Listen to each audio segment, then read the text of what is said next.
క్రీస్తునందున్న పరిశుద్ధులందరికీ ప్రభువైన క్రీస్తు నామంలో శుభాభివందనాలు.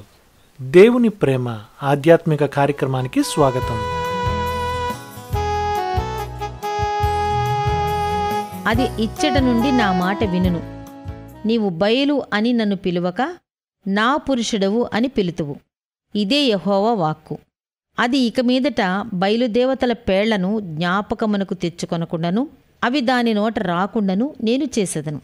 హోషేయ 2వ అధ్యాయం 16-17 వచనములు. ఆ రోజు వచ్చేసింది. మన దేవుణ్ణి మనం ఏమాత్రం ఒక విగ్రహంలా గాని కఠినాత్ముడై బలిష్ఠుడైన ఒక యజమానిగా కాని చూడం. కారణం, మనం కృప క్రిందే ఉన్నాం కాని ఏమాత్రం ధర్మశాస్త్రపు కాడి క్రింద లేము.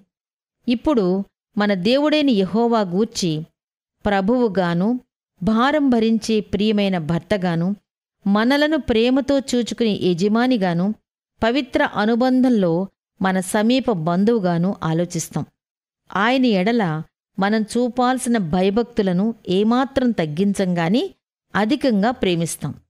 ఆయనను సేవించేటప్పుడు విధేయతలో లోపం రానివ్వం కాని ఇంకా ఉన్నతమైన మనకు ఇష్టం కలిగించే కారణాన్ని బట్టి ఆయనను సేవిస్తాం.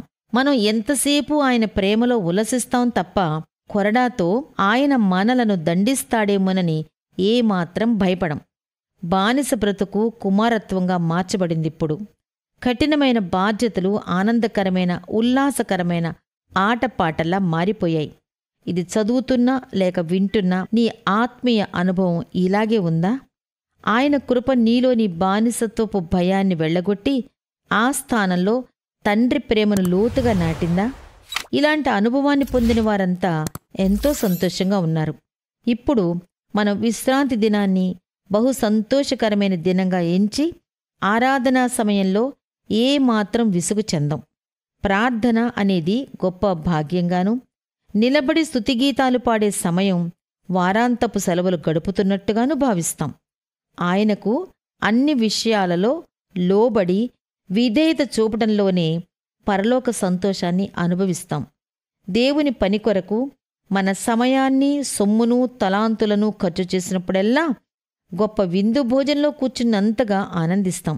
ఆ విధంగా మన జీవితంలో సమస్తం నూతనపరచబడ్డాయి. మన నోరు పాటలతోనూ మన హృదయం సంగీతంతోనూ నింపబడింది. మన పరలోకపు ప్రభువు యుగయుగములు స్తుతినందునుగాక.